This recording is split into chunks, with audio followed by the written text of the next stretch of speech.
Hi, I'm Joe from Scroy Innovations, and these are our ARTICAT Shore 4 Night Power Sports products. Want to explain which one of these will fit your ARTICAT. So if you have an ARTICAT that has this two-wheel drive, four-wheel drive, and manual diff lock, this manual diff lock lever would be located here. This two-wheel drive, four-wheel drive selector would be right here.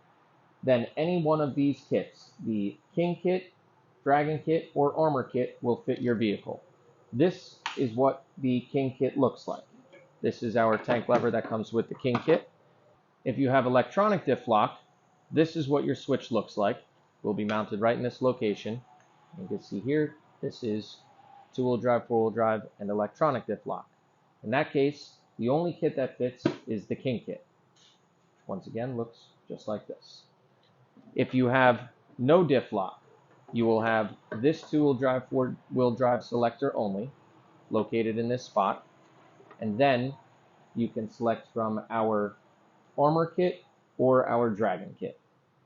Any one of these will get your four-wheel drive working perfectly. Just make sure you select the correct one for your ARTICAT.